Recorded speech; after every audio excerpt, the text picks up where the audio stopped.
इस एनिमे के main character के पास इमोर्टल किंग की पावर्स है। चाहे तो वो टाइम एंड स्पेस को भी कंट्रोल कर सकता है। और एक दिन इसके सिटी शिकागो पर एक S rank demon king frog attack कर देता है तो वैंग लिंग सिर्फ अपने एक ही किक से उसे नॉकआउट कर देता है। फिर हमें प्रेजेंट टाइम का सीन दिखाया जाता है जहाँ वैंग लिंग अब काफी ज्यादा बड़ा हो चुका था और ये वैंग लिंग का स्कूल का पहला दिन होता है। वैंग जब स्कूल के अंदर एंटर करता है तो दो बंदे मिलकर उसे बुली कर रहे होते हैं क्योंकि उसकी फोर्स वैल्यू सबसे कम होती है और वैंग से कुछ पैसों की डिमांड करते हैं। और इसी बीच एक अटैक उन दोनों को जाकर लगता है और ये अटैक सुरुंग नाम की लड़की ने किया था और वो बड़े ही आइकॉनिक स्टाइल से नीचे आती है और वैंग की तरफ फ्रेंडशिप का हाथ बढ़ाती है। मगर वैंग होता है सख्त लोंडा, वो उसे 10 का नोट देकर वहाँ से चला जाता है। फिर हमें मास्टर जुई को दिखाया जाता है जो सभी स्टूडेंट का वेलकम करते हुए कहते हैं सभी स्टूडेंट को स्पिरिचुअल फोर्स का टेस्ट देना होगा। जिस स्टूडेंट के अच्छे मार्क्स आएंगे उसे सीधा एलिट क्लास में भेज दिया जाएगा। फिर सभी स्टूडेंट को टेस्ट देने के लिए बुलाया जाता है और सबसे पहला नंबर होता है इस चोमू का।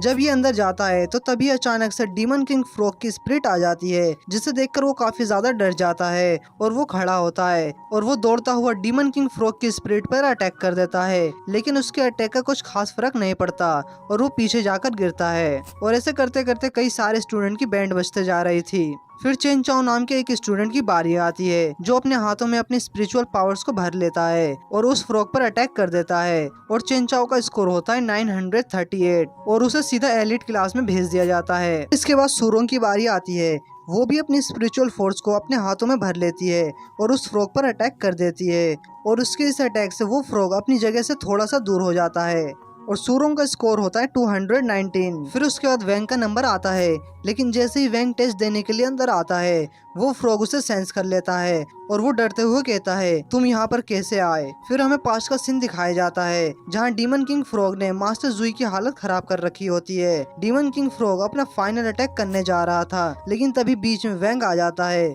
और उस डीमन किंग फ्रॉग को अपनी एक ही किक में नॉकआउट कर देता है और डीमन किंग फ्रॉग को ये याद आता है कि इसी बंदे ने मुझे पहले भी हराया था। इधर वैंग अपनी फोर्स वैल्यू को बहुत ही कम रखता है और उस फ्रॉग पर अटैक करने को जाने लगता है। इधर डीमन किंग फ्रॉग डरता हुआ कहता है अगर इसका ये अटैक मुझे लगा तो मेरी स्पिरिट भी हमेशा के लिए गायब हो जाएगी। और तभी अचानक से बहुत बड़ा ब्लास्ट होता है और यहाँ डीमन किंग फ्रॉग चारों खाने चित होता है।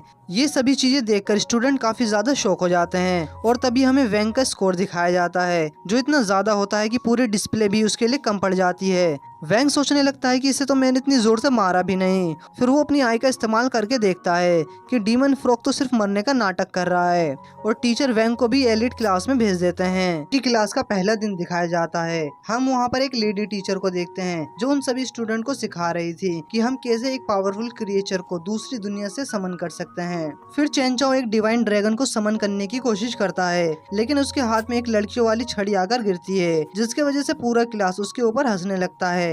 इधर सुरुंग ने एक डॉग को समन किया था जो कि इनकम्प्लीट था और इधर लेडी टीचर वैंग को भी कुछ समन करने को कहती है। वैंग अपने हाथों को ऊपर करके कंसंट्रेट करने लगता है और उसके आसपास कई सारे क्रिएचर दिखने लगते हैं लेकिन तभी एक बड़ा सा धमाका होता है और धूल हटने पर हम देखते हैं कि वहाँ पर डीमन फ्रॉग होता है जिसे देखकर कई सारे बच्चे क्लासरूम से भागने लगते हैं। तभी लेडी टीचर आती है और कहती है फिक्र मत करो बच्चों, मैं तुम्हें बचा लूंगी। फिर लेडी टीचर सुरोंग के इनकम्प्लीट डॉग को लेती है और अपने मैजिक का इस्तेमाल करके उस फ्रॉग को एक डॉग में ट्रांसफॉर्म कर देती है। क्लास के सभी बच्चे डॉगी के पास आते हैं और कहते हैं ये कितना प्यारा लग रहा है और वो सभी मिलकर उसका नाम फ्रॉगी 2 रख देते हैं और क्लास के सभी स्टूडेंट उसके साथ खेलने लगते हैं। क्या यार बेइज्जती करवा ली, पहले डीमन था और अब कुत्ता बन गया। फिर हमें एक ऑपरेशन थिएटर का सीन दिखाया जाता है जहाँ पर एक धमाका होता है और नर्स रोते हुए बाहर आती है। वोंग नाम का बंदा कहता है कि मेरा बच्चा कहाँ है। उन्हें लगता है कि उनका बच्चा मर गया है मगर तभी वैंग अपनी माँ की पेट से चलकर आता है जिससे देखकर वैंग के फादर बेहोश हो जाते हैं और जैसे जैसे वैंग बड़ा होता जा रहा था तो उसकी पावर्स भी बढ़ती जा रही थी और वैंग ने 6 साल की उम्र में ही डीमन किंग फ्रॉग को एक किक से नॉकआउट कर दिया था। इसलिए उसके फादर उसकी पावर्स को कंट्रोल करने के लिए कई सारे सील का इन्वेंशन करते रहते हैं और उन सील को वैंग के गर्दन पर लगा दिया करते थे। वैंग के पास इतनी ज्यादा पावर थी कि जब भी वो किसी बाउल को टच करता था तो उसके टच करने से ही वो टूट जाता था। इसलिए उसकी मॉम उसे सप्लीमेंट के तौर पर एक गोल्डन पिल दिया करती थी ताकि वो अपनी पावर को कंट्रोल कर सके और एक आम बच्चे की तरह अपनी जिंदगी को जी सके। फिर हमें स्कूल का सीन दिखाया जाता है जहाँ सभी स्टूडेंट प्रेसिडेंट बनने के लिए वोट मांग रहे थे। लेकिन वेंग को इन सब चीजों में इंटरेस्ट नहीं होता है और वो वहाँ से चला जाता है। फिर वेंग एक शॉप पर जाता है वहाँ से चिप्स खरीदने के लिए। लेकिन पहले किसी बंदे ने दुकान की सारी चीजों को खरीद लिया था और वो बंदा कहता है ये सारी चीजें तुम सभी के लिए फ्री है, मगर तुम्हें सूरोंग को वोट देना होगा। सभी स्टूडेंट को ये ठीक नहीं लगता और वो वहाँ से जाने लगते हैं। सूरोंग अपने बॉडीगार्ड के साथ एंट्री लेती है और चेंचाओ से कहती है आखिर तुम लोग मेरे खिलाफ क्यों हो। वूहो कहता है तुम चीटिंग कर रही हो, तुम गिफ्ट देकर वोट मांग रही हो। तभी वेंग कहता है सूरोंग मैं तुम्हें 5 वोट दूंगा इन 5 नूडल्स के बदले, और इस बंदे को तो सिर्फ नूडल्स से मतलब होते हैं। तभी सूरोंग अपनी मैजिक का इस्तेमाल करके उन सभी को कंट्रोल कर लेती है। लेकिन सूरोंग के मैजिक का असर वेंग पर नहीं होता और वो उसके लिए एक गोल्डन पिल छोड़कर चला जाता है, क्योंकि उसे लगता है कि सूरोंग ने 5 नूडल्स के पैकेट देकर उस पर एहसान किए हैं। फिर हमें क्लासरूम का सीन दिखाया जाता है। जब टीचर एंट्री लेता है तो उन्हें पता चल जाता है कि सूरोंग ने अपनी मैजिक का इस्तेमाल करके इन सभी को कंट्रोल कर रखा है। इसलिए वो इस मैजिक को तोड़ने का कॉन्सेप्ट समझाने लगते हैं। वो बताने लगते हैं कि कई हजार साल पहले एक इमॉर्टल बंदा था और उसके 3000 फॉलोअर्स थे, और सूरोंग ने जिस मैजिक का इस्तेमाल किया है वो मैजिक भी इसी बंदे की देन है। इस मैजिक का इस्तेमाल करने के लिए हमें किसी पर्सन को फ्री के गिफ्ट देने पड़ते हैं, और जिस किसी ने भी ये गिफ्ट लिए थे वो सभी उस यूजर के कंट्रोल में आ जाते हैं। सूरोंग वेंग की तरफ देख रही थी और वेंग को लगता है कि वो उसे दोबारा से कंट्रोल करने की कोशिश कर रही है। वेंग सूरोंग को इशारा करके कुछ बताता है और सूरोंग को लगता है कि वेंग उस गोल्डन पिल को खाने के लिए कह रहा है। वो उस गोल्डन पिल को खा लेती है और ये गोल्डन पिल स्पिरिचुअल फोर्स को कम कर देती है, जिसकी वजह से उसका स्पिरिचुअल फोर्स कम हो जाता है और सूरोंग का मैजिक सभी स्टूडेंट से हट जाता है। तभी टीचर सूरोंग को इस मैजिक को परफॉर्म करने के लिए बुलाते हैं, लेकिन उसका पैर एक कैन पर चला जाता है जिसकी वजह से वो गिरने वाली थी। लेकिन सही समय पर वेंग आकर उसे बचा लेता है और टीचर वेंग को भी इस मैजिक को परफॉर्म करने को कहते हैं। वेंग जब इस मैजिक का इस्तेमाल करता है तो इसका असर सिर्फ सूरोंग पर होता है, क्योंकि उसी ने सिर्फ उससे गोल्डन पिल लिया था। और फिर टीचर चेंचाओ को स्कूल का मॉनिटर बना देते हैं। अगले दिन चेंचाओ एक बड़े से पिल रिफाइनिंग पोर्ट को लेकर आता है,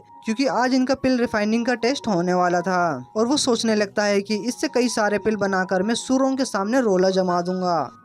और तभी सूरोंग एक लंबी सी कार में एंट्री लेती है, जिसके स्वागत के लिए 10-15 बंदे खड़े होते हैं। चेंचाओ सूरोंग को गुड मॉर्निंग कहने के लिए जाता है, लेकिन वो उसे इग्नोर करते हुए वेंग के पास चली जाती है और वेंग देखता है कि उसके मैजिक का असर अभी भी उसके ऊपर है और वेंग देखता है कि उसके मैजिक का असर अभी भी उसके ऊपर है, और वेंग तभी आगे बढ़ता है और अपने मैजिक को ब्रेक कर देता है। फिर हम लेडी टीचर को देखते हैं जो सभी स्टूडेंट को पिल रिफाइनिंग करने का तरीका चीते की रफ्तार से समझा रही थी, जिसकी वजह से किसी भी स्टूडेंट को कुछ समझ में नहीं आता।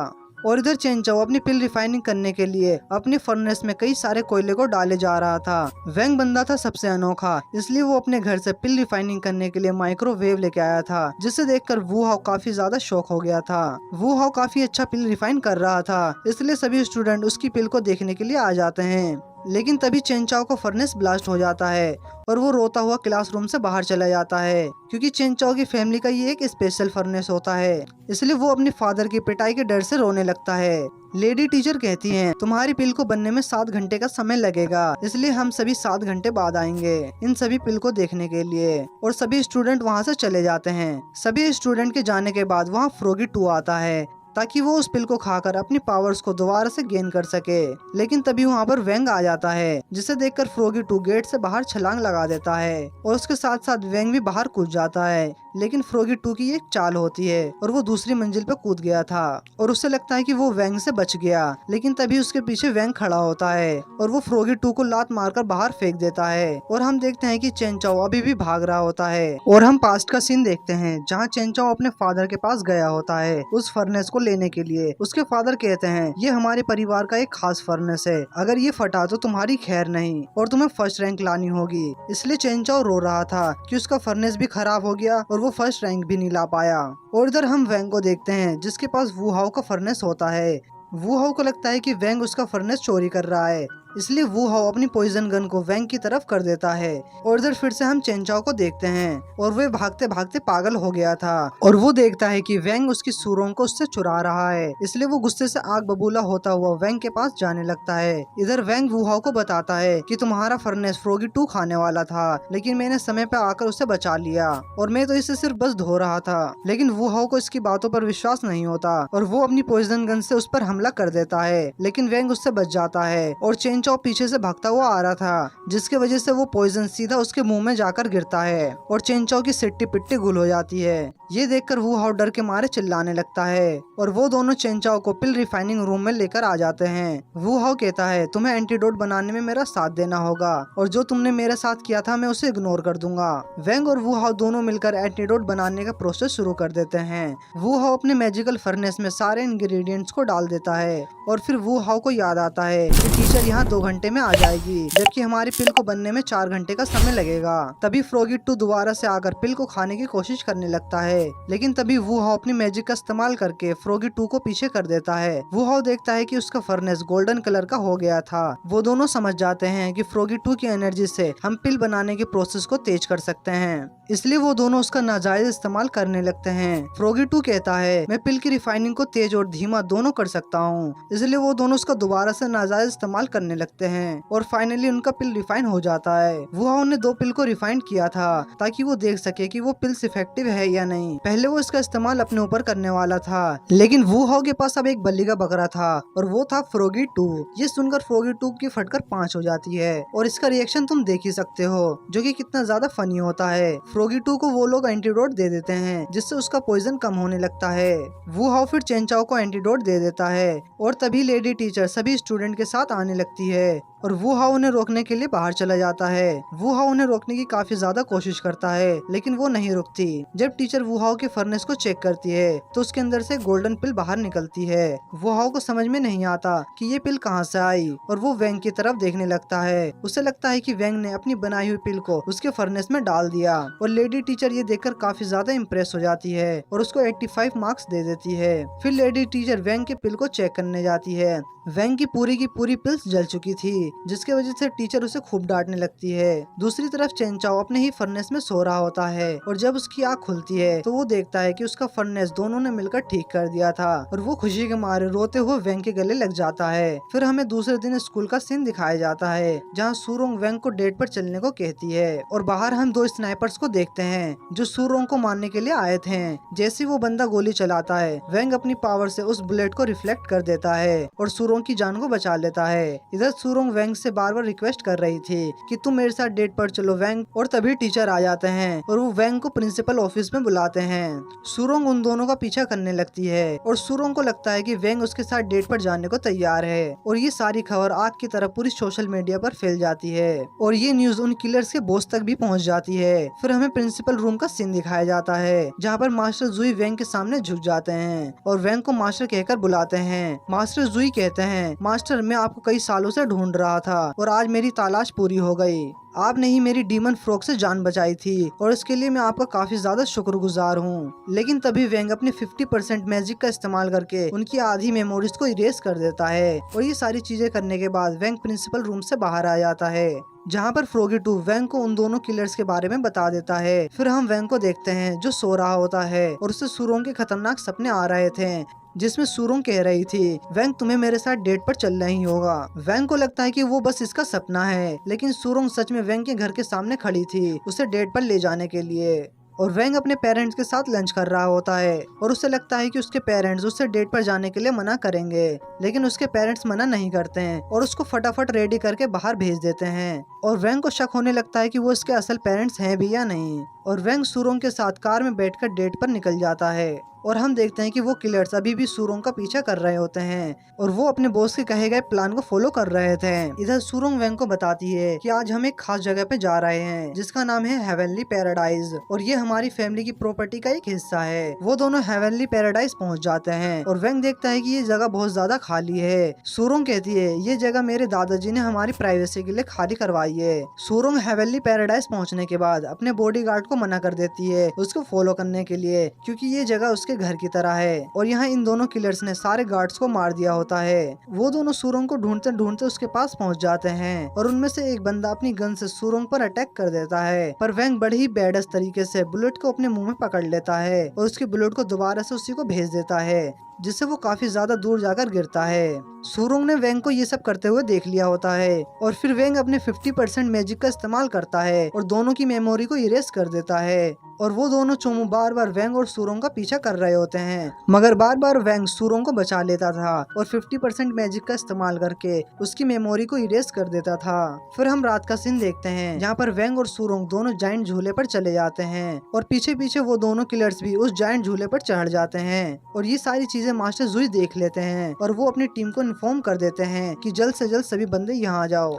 तभी आसमान में फायर क्रैकर का शो होता है जिसकी वजह से वेंग का ध्यान भटक जाता है। वो किलर्स इसी का फायदा उठाकर दोनों पर गन पॉइंट कर देते हैं, मगर सुरोंग वेंग को बचाने के लिए आगे आ जाती है। सुरोंग कहती है तुम मुझे मारने आए हो इसलिए वेंग को कुछ मत करना। वेंग अपनी पावर का इस्तेमाल करके एक बंदे को उड़ाकर बाहर फेंक देता है। दूसरे बंदे की फटकर 4 हो जाती है और बोलता है भाई मुझे छोड़ दे यार, पर वेंग उस पर रहम नहीं करता और उसे भी ऊपर उठाकर बाहर फेंक देता है। और वेंग सुरोंग से प्रॉमिस करने को कहता है कि तुम मेरी पावर्स को किसी और को नहीं बताओगी और इस तरह से उनकी नई रिलेशनशिप शुरू हो जाती है। अगले दिन सुरोंग स्कूल पहुंचती है और वहाँ टीचर उसे बताते हैं कि जिन लोगों ने उसको मारने की कोशिश की थी वो अभी भी जिंदा हैं और वो सभी सुरोंग को मारने के लिए एक नया प्लान बना रहे हैं। पर सुरोंग कहती है उसे उस अटैक के बारे में कुछ याद नहीं है। तभी वहाँ पर मास्टर जुई पहुँच जाते हैं और कहते हैं कि तुमने उन किलर्स को नहीं देखा होगा क्योंकि मैंने उन्हें पकड़ लिया था, क्योंकि कल वेंग ने अपनी पावर से उसे ये याद रखने के लिए कहा था कि उसी ने सारे किलर्स को वहाँ पकड़ा था। इसके बाद वो उन्हें शैडो किलर ऑर्डर दिखाते हैं और कहते हैं कि जिसके लिए भी ये ऑर्डर इशू होता है उसका मरना तय है। ये सब सुन के किलर के बॉस को लगता है कि जिसने उसके प्लान को बर्बाद किया था वही मास्टर जुई ने सुरोंग की प्रोटेक्शन के लिए पूरे स्कूल की सिक्योरिटी को बढ़ा दी थी।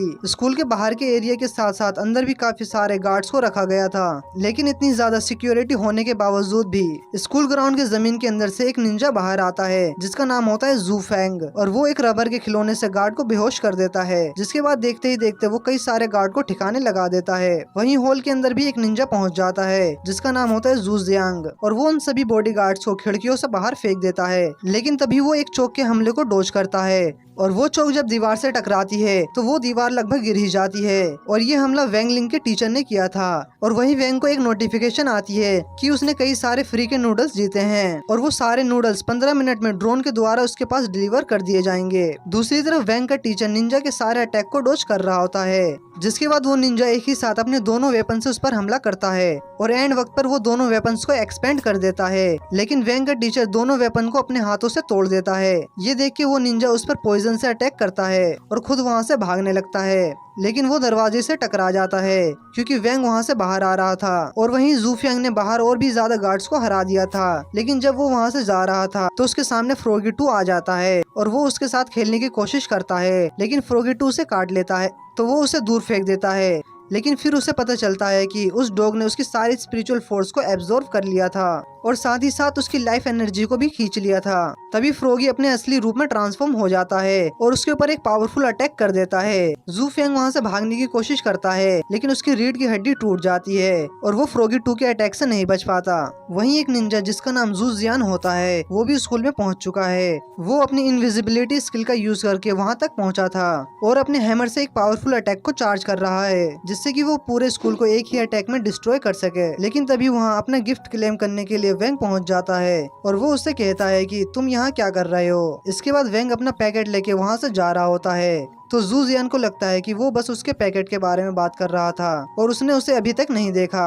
पर वेंग कहता है कि नहीं नहीं, मैं तुमसे ही बात कर रहा था और मैंने तुम जैसा नल्ला निंजा आज तक नहीं देखा। ये सुनकर जू जियान को गुस्सा आ जाता है और वो अपनी पूरी ताकत से वेंग पर हमला करता है, लेकिन वेंग को कुछ भी नहीं होता और उल्टा उसका हैमर ही टूट जाता है और उसको काफी ज्यादा डैमेज हो जाता है। वेंग जब उसे घसीट के कहीं ले जा रहा था तभी मास्टर जुई वहाँ पहुँच जाते हैं और कहते हैं कि मास्टर मैं इस बार नहीं भूलूंगा। लेकिन वेंग इस बार उस पर एक नया स्पेल कास्ट करता है जिससे कि उसे लगता है कि उसी ने उन सभी किलर्स को मारा है। जब बाकी के स्टूडेंट वहाँ आ जाते हैं तो वेंग घायल होने की एक्टिंग करता है और मास्टर जुई सभी को बताते हैं वेंग हमले के दौरान घायल हो गया। वहीं इसके बाद कई दिनों तक वेंगलिंग बीमार होने का नाटक करता है और वो घर पर ही पड़ा रहता है। सुरोंग को उसकी चिंता हो रही थी, इसलिए सन घर पर ही उसका बेस्ट मेडिकल ट्रीटमेंट करवाती है। तभी वेंग की मोम नाश्ता लेकर आती है और उससे कहती है अब काफी ज्यादा टाइम हो चुका है तुम्हें बीमार होने का नाटक करते हुए, तुम्हें ये नाटक करते हुए 10 दिन हो गए, अब तुम्हें ये नाटक बंद कर देना चाहिए। और इस पर वैंग कुछ नहीं बोलता और इसके थोड़ी देर बाद वैंग के डैड उसे बताते हैं कि तुम्हारे फ्रेंड्स तुमसे मिलने आए हैं, जिसे सुनकर वैंग वापस से अपने बेड पर सो जाता है। इसके बाद गू हाउ अपने पेट बर्ड से मिलवाता है जो कि वैंग की नकल कर रहा था, जिसे देखकर सभी हंसने लगते हैं। और तभी वैंग की मॉम सभी के लिए नाश्ता लेकर आती है और उन्हें देखकर संग सोचती है कि यही टाइम है वैंग की मॉम को इम्प्रेस करने का, इसलिए वो अपने अमीर होने का फायदा उठाती है और वैंग की मॉम को कई सारे गिफ्ट देती है और साथ ही वैंग के लिए एक स्पेशल इंजेक्शन भी लेकर आई थी, जिसे देखकर वैंग के तोते उड़ जाते हैं। और ये सब देखकर गू हाउ और चेन चाओ समझ जाते हैं कि ये सभी चीजें वैंग की मॉम को इम्प्रेस करने के लिए किया जा रहा है। इसके बाद सूरोंग वैंग को इंजेक्शन लगाने के लिए जाती है और इस दौरान वो काफी ज्यादा इमोशनल बातें कर रही थी। वो कहती है कि मैं तुम्हें जख्मी देखकर काफी ज्यादा डर गई थी, लेकिन इस इंजेक्शन को लगाने के बाद तुम पूरी तरीके से ठीक हो जाओगे। मगर हम वैंग के चेहरे को देखकर समझ जाते हैं कि वो इस इंजेक्शन को नहीं लगवाना चाहता। तभी चेन चाओ वैंग की तरफ एक ब्रेसलेट को दिखाते हुए कहता है कि ये टीचर ने तुम्हें देने के लिए कहा था। दरअसल इस ब्रेसलेट की मदद से एनुअल स्पिरिचुअल फोर्स को टेस्ट किया जाता है, जिससे कि पता चलता है कि किस स्टूडेंट की सबसे ज्यादा स्पिरिचुअल फोर्स है। और इस बात को सुनकर सूरोंग चेन चाओ पर काफी ज्यादा गुस्सा करने लगती है और वो कहती है कि वैंग अभी इस हालत में नहीं है कि इस टेस्ट को दे सके। और उसका गुस्सा देखकर गू हाउ और चेन चाओ काफी ज्यादा डर जाते हैं और वो उसे इंजेक्शन लगाने के लिए कहते हैं, लेकिन वैंग इंजेक्शन को नहीं लगवाना चाहता था, इसलिए वो बड़े ही फॉर्म में चेन चाओ से उस ब्रेसलेट को ले लेता है और वो सभी को बताता है कि वो अभी काफी अच्छा महसूस कर रहा है। इसके बाद सभी लोग एक एक करके अपनी स्पिरिचुअल पावर को टेस्ट करते हैं और सबसे पहले चेन चाओ अपनी पावर से एक आग का गोला बनाता है, जिसके कारण उसका स्कोर 400 आता है। और दूसरी तरफ हमें फिक्सन 59 के स्टूडेंट्स को दिखाया जाता है, जिनमें से एक स्टूडेंट अपनी स्पिरिचुअल पावर को टेस्ट करता है और उसका स्कोर 1900 आता है, जिसे देखकर वहाँ पर बैठे स्टूडेंट उस पर काफी ज्यादा हंसने लगते हैं और ऐसा लगता है कि ये स्कोर उनके लिए कुछ भी नहीं है। और इसके बाद उनका लीडर और क्लास का प्रेसिडेंट, जिसका नाम टैंग होता है, वो अपनी स्पिरिचुअल पावर को टेस्ट करने लगता है और इसके फ्लेम का कलर ब्लू होता है और उसका स्कोर होता है 4379, जो कि अब तक का हाईएस्ट स्कोर होता है और इसलिए उसे फर्स्ट पोजीशन मिल जाती है। इधर चेन चाओ के बाद गू हाउ अपनी स्पिरिचुअल पावर को टेस्ट करता है और उसका स्कोर सिर्फ 176 आता है और ये देखकर वो खिड़की से कूदकर अपनी जान देने की कोशिश करता है, लेकिन चेन चाओ उसे रोक लेता है और गू हाउ के कम स्कोर को देखकर सूरोंग इस टेस्ट को देने के लिए मना करती है। लेकिन तभी चेन चाओ और गू हाउ सूरोंग को मोटिवेट करते हुए कहते हैं कि तुम एक रिच फैमिली से बिलोंग करती हो और एंट्रेंस टेस्ट में भी तुमने काफी अच्छा स्कोर किया था, हमें पूरा यकीन है कि तुम इस टेस्ट में भी अच्छा करोगी। जिसे सुनकर सूरोंग टेस्ट देने के लिए रेडी हो जाती है और उसका स्कोर 4015 होता है और पूरे स्कूल में ही उसे सेकंड पोजीशन मिल जाती है और इस चीज को टैंग भी नोटिस कर लेता है। अब इसके बाद वैंग की बारी आती है। वहीं सूरोंग वैंग को इंजेक्शन दिखाते हुए कहती है अगर वो ठीक नहीं है तो इंजेक्शन लगवा सकता है, मगर वैंग मना कर देता है और बोलता है नहीं नहीं मैं बिल्कुल ठीक हूँ। और वैंग उस ब्रेसलेट को पहन लेता है और अपने मन में सोचता है मैं थोड़ी सी ही स्पिरिचुअल पावर को यूज करूंगा ताकि स्कोर ज्यादा ना आए, लेकिन हर बार की तरह उसकी किस्मत साथ नहीं देती और उसकी स्पिरिचुअल पावर से एक बहुत ही बड़ा गोला बन जाता है और वहाँ पर बैठे सभी लोगों की हालत काफी ज्यादा खराब हो रही थी। इसलिए वैंग उसकी पावर से बने हुए एनर्जी बॉल को आउटर स्पेस में भेज देता है ताकि ब्रेसलेट उसकी पावर को मेजर न कर पाए। इसके बाद जब स्कोर बोर्ड अपडेट होता है तब वैंग 0 स्कोर के साथ फर्स्ट पोजीशन पर आ जाता है और ये देखकर चेन चाओ काफी ज्यादा शॉक हो जाता है और इधर टैंग और उसके साथी भी ये देखकर काफी ज्यादा शॉक हो जाते हैं कि कोई बंदा आखिर 0 स्कोर के साथ फर्स्ट पोजीशन पर कैसे आ सकता है। इसलिए टैंग अपनी असिस्टेंट को सिस्टम चेक करने के लिए कहता है कहीं इसमें कोई बग तो नहीं आ गया। इधर वैंग को फर्स्ट पोजीशन पर देखकर चेन चाओ कहता है हमें तुम्हारी रियल पावर को देखनी है, तुम हमसे अपनी रियल पावर को मत छुपाओ, जिससे वैंग डर जाता है और हमें पता चलता है कि चेन चाओ सिर्फ मजाक कर रहा था। और तभी सूरोंग वैंग को सस्पिशियस तरीके से देख रही होती है क्योंकि उसे शक हो गया था कि वैंग हमसे कुछ न कुछ छुपा रहा है। इसके बाद जब सब लोग अपने घर जा रहे थे तभी गू हाउ कहता है मेरा स्कोर काफी ज्यादा कम आया है, शायद मुझे सिस्टम को हैक करके उसे चेंज करना चाहिए। और उसकी बातों को वैंग भी सुन लेता है। इसके बाद रात होने पर वैंग गू हाउ के घर पर आता है ताकि वो गू हाउ के जरिए सिस्टम को हैक करके अपना नाम लिस्ट से हटवा सके और उसकी बात को मानता हुआ गू हाउ भी सिस्टम को हैक करने लग जाता है। दूसरी तरफ टैंग भी अपनी असिस्टेंट के हाथों सिस्टम को हैक करवाता है ताकि वो वैंग के बारे में जान सके, लेकिन उसके हाथ कुछ नहीं लगता। इधर गू हाउ सिस्टम के अंदर आ गया था और उसको भी पता चल जाता है कि टैंग भी इस सिस्टम को हैक कर रहा है और उसका पता टैंक को भी चल जाता है। हम देखते हैं कि दोनों ही एक दूसरे के बारे में जानते थे और साथ ही गु हाउ ने भी टैंक को पहचान लिया था कि ये वही स्टूडेंट है जो क्लास में लड़कियों को छोड़कर बाकी सभी से काफी एरोगेंटली बात करता है। इसलिए वो टैंक का मजाक बनाने के लिए उसका नाम ही चेंज कर देता है, लेकिन वो वैंग का नाम नहीं चेंज कर पाता क्योंकि सिस्टम ने उन दोनों को ही डिटेक्ट कर लिया था और पकड़े जाने के डर से दोनों तुरंत सिस्टम के बाहर आ जाते हैं। यहाँ पर वैंग को ये बात जानकर काफी ज्यादा दुखी होता है कि गु हाउ उसका नाम चेंज नहीं कर पाया। दूसरी तरफ टैंक के फ्रेंड्स उसका नाम चेंज होते हुए देखकर उसका काफी ज्यादा मजाक उड़ाते हैं। दरअसल उनका कहना था कि दो स्टूडेंट जिन्हें वो जानते तक नहीं, उन्होंने टैंक को पीछे छोड़ दिया।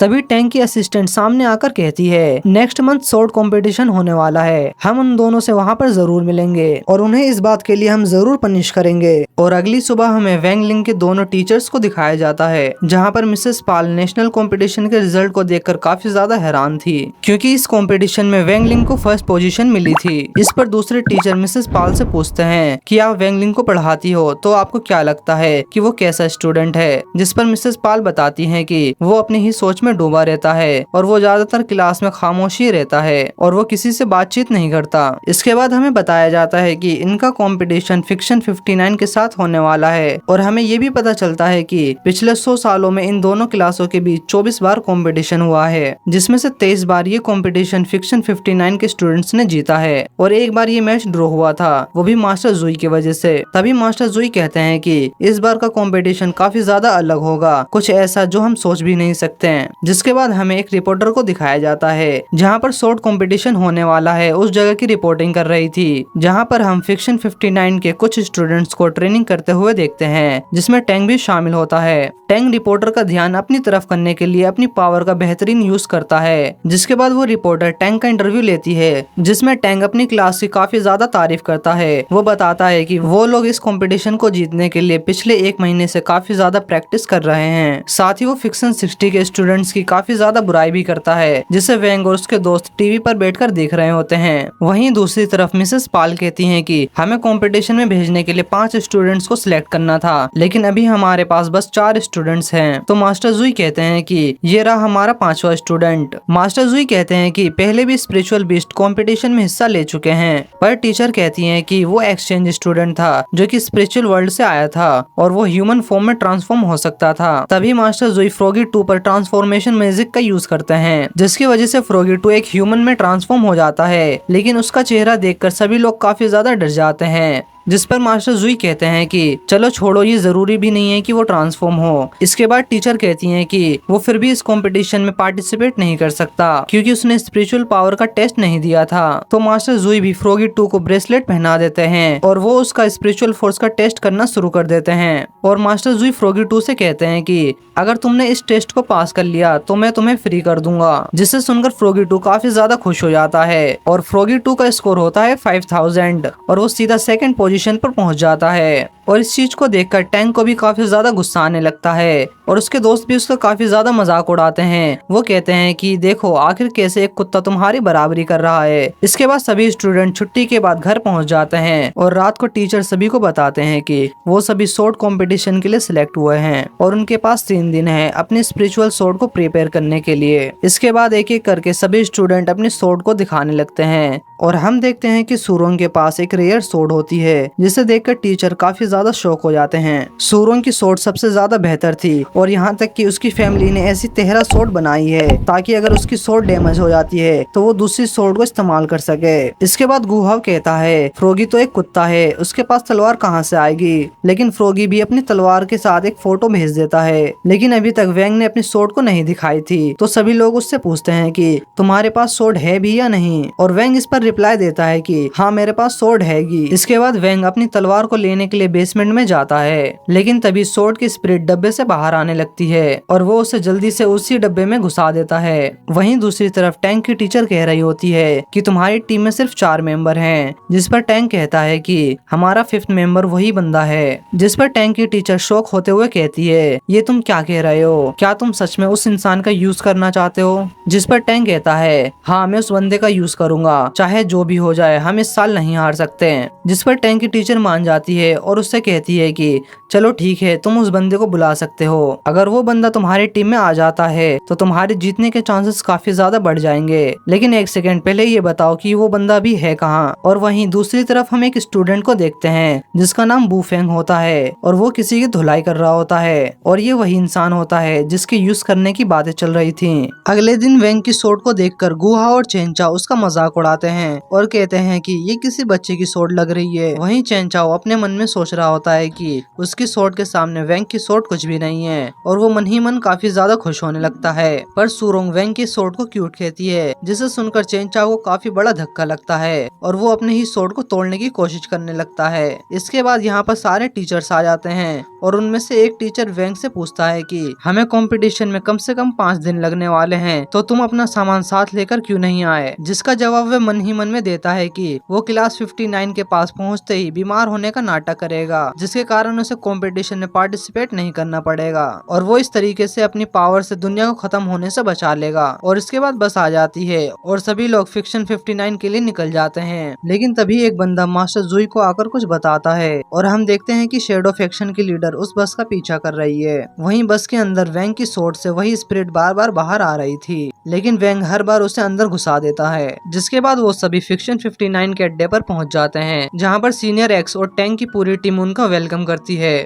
आगे हम मिसेस पाल और सीनियर एक्स के बीच में दुश्मनी देख पाते हैं और यहाँ पर हमें एक फ्लैशबैक का सीन दिखाया जाता है और हमें बताया जाता है कि मिसेस पाल और सीनियर एक्स कभी बेस्ट फ्रेंड और रूममेट हुआ करती थी, लेकिन आज प्रेजेंट टाइम में किसी कारण से दोनों के बीच में दुश्मनी चल रही है। इसके बाद सीनियर एक्स सूरोंग के पास जाती है और फिक्शन 60 की बुराई करते हुए कहती है कि सूरोंग के पेरेंट्स स्कूल को काफी अच्छी फंडिंग दे रहे होंगे, जिसे सुनकर मिसेस पाल को काफी ज्यादा गुस्सा आता है और मिसेस पाल भी उनके एक स्टूडेंट के पास जाकर कहती है, मैंने कई बार इस स्टूडेंट को टेलीविजन पर देखा है जो कि मशहूर है जूनियर की रैगिंग करने के लिए और एग्जाम में चीटिंग करवाने के लिए। दूसरी तरफ सीनियर एक्स को मिसेस पाल की ये बातें किसी हथियार की तरह चुभ रही थी, लेकिन तभी सीनियर एक्स वेंग पर हमला कर देती है और वेंग तुरंत ही जमीन पर गिर जाता है और वो चोट लगने की एक्टिंग करने लगता है। पर ये कोई अटैक नहीं था, बल्कि फोर्स वैल्यू चेक करने का एक तरीका था। तभी वेंग की सोर्ड की स्पिरिट बाहर आती है और वो उसको बताती है कि तुम्हारा एम्यूलेट टूटने वाला है और उसी वक्त उसका एम्यूलेट टूट जाता है और वहाँ पर एक बहुत ही बड़ा धमाका होता है और काफी देर तक उसके एम्यूलेट से आग निकलती रहती है और ये देखकर सारे बंदे काफी ज्यादा शॉक हो जाते हैं। वेंग सोर्ड की स्पिरिट से बोलता है कि तुमने मुझे ये पहले क्यों नहीं बताया। स्पिरिट कहता है कि मैं तुम्हें बताने आ तो रहा था, तुम ही मुझे बार बार अंदर भेजते रहे। और ये सब खत्म होने के बाद सभी सोचने लगते हैं कि आखिर ये सब कैसे हुआ और सीनियर एक्स को भी ये समझ में नहीं आ रहा था कि ये कैसे हुआ, क्योंकि उसने तो बस उसका लेवल चेक किया था। इसके बाद वेंग को स्ट्रेचर पर लेटाकर स्कूल के अंदर ले जाया जाता है और उसके पीछे सूरोंग भी जाने लगती है, लेकिन टैंग उसे रोक लेता है और उससे पूछता है कि क्या मेरा खूबसूरत चेहरा तुम्हें याद है। लेकिन उसके रास्ते से न हटने की वजह से सूरोंग उसे मुक्का मारती है, लेकिन ईशा उसे रोक देती है। तभी वेंग की बॉडी आग से जलने लगती है और वहाँ पर सीनियर एक्स आ जाती है और उसे कपड़े से लपेटकर बचा लेती है और उसे ट्रीटमेंट के लिए जल्दी से अंदर ले जाया जाता है। सूरोंग गुस्से में अपनी तलवार को निकालती है और टैंक पे हमला कर देती है, लेकिन टीचर उसकी तलवार को पकड़ लेता है और उससे कहता है कि वो अपने इमोशंस पे काबू रखे। और वहीं ये आग वू फेंग ने लगाई थी। जब वेंग को मेडिकल रूम में ट्रीटमेंट के लिए ले जाया जाता है तो वो देखते हैं कि वेंग वहाँ से गायब हो चुका है। वहीं वेंग स्कूल से बाहर निकलने का रास्ता ढूंढ रहा होता है और उसका एमुलेट धीरे धीरे और भी ज्यादा कमजोर हो रहा था और वो अपने पिताश्री को कॉल करता है और बताता है कि मेरा एमुलेट टूटने वाला है। उसके पिताश्री सब कुछ छोड़ छाड़ के वेंग की मदद करने के लिए वहाँ से चल पड़ते हैं। वहीं सीनियर एक्स सभी स्टूडेंट को जिम दिखाती है और सभी को कंपटीशन के रूल्स के बारे में बताने लगती है और वो बताती है कि ये 5 वर्सेस 5 का कंपटीशन होगा और पूरी फील्ड में ही 5 एल्टर्स होंगे और जितने एल्टर्स आप ऑक्यूपाई करोगे उतना ही तुम्हारा स्कोर बढ़ता जाएगा और जिसका स्कोर सबसे ज्यादा होगा वो टीम जीत जाएगी। तभी गुहाओ कहता है कि तुम्हारी टीम में तो बस 4 ही मेंबर है, तो तुम पार्टिसिपेट कैसे कर पाओगे। तभी उनका 5th मेंबर पानी से कूल सी एंट्री लेता है और थोड़ी देर में ही वो सूरोंग के पीछे आ जाता है और उसे एक रोज ऑफर करता है और कहता है कि अगर तुम मेरा रोज एक्सेप्ट कर लेती हो तो मैं तुम्हारी तरफ से इन चूजों को हरा सकता हूँ और बस इसके बदले मुझे 1 नाइट स्टैंड चाहिए। ये सुनकर चेंचाओ उस पर हमला करने चला जाता है, लेकिन वू फेंग आसानी से उसे फेंक देता है। लेकिन चेंचाओ हार नहीं मानता और फिर से वू फेंग पर हमला करने जाता है, पर इस बार वू फेंग उसे काफी अच्छी तरीके से पेलता है और इसके बाद उसे जमीन में पटक देता है। लेकिन चेंचाओ अभी भी हार नहीं मानता और वो फिर से खड़ा हो जाता है और वो अपने फादर की बात को याद करता है कि चेन फैमिली जहाँ भी अन्याय होता हुआ देखती है वो हमेशा उससे लड़ती है, और वो इस बार अपनी फ्लेमिंग ओरा से कवर होकर उससे लड़ने के लिए जाता है। पर वू फेंग अपनी डार्क मैजिक का इस्तेमाल करके पहले उसके हाथ को गायब कर देता है और उसे उठाकर दूर फेंक देता है। लेकिन उसी वक्त वेंग आकर उसे पकड़ लेता है और उसके साथ उसके हाथ को भी हील कर देता है। तभी वू फेंग उड़ता हुआ वेंग के पास जाता है और वेंग पे हमला कर देता है, पर वेंग उसके मुक्के को खा लेता है और इससे वेंगलिंग को कुछ घंटा फर्क पड़ता है और वो उसे इग्नोर करता हुआ वहाँ से चला जाता है। और वो बू फेंग का फ्लावर सूरोंग को पकड़ा देता है और बू फेंग ये देखकर काफी ज्यादा शॉक हो जाता है और वो अपने मन में सोचता है कि ये फ्लावर उसने मुझसे कब लिया। और वेंगलिंग की सोर्ड की स्पिरिट कहती है, मास्टर आप कहो तो मैं इसे ठिकाने लगा दूं। वेंग कहता है, नहीं नहीं अभी शांत रहो। इसके बाद सीनियर एक्स सभी को अपने प्रिपरेशन रूम में जाने को कहती है और वहीं शैडो फिक्शन के लीडर भी यहाँ पर आ जाती है। और इसी के साथ इमोर्टल किंग का पार्ट 2 यहीं पर एंड होता है। अगर तुम्हें इसका पार्ट 3 चाहिए तो कमेंट जरूर कर देना और एंड स्क्रीन पर कुछ तुम्हें वीडियोस दिखाई दे रही होगी तो उसे भी जरूर जाकर चेक करना।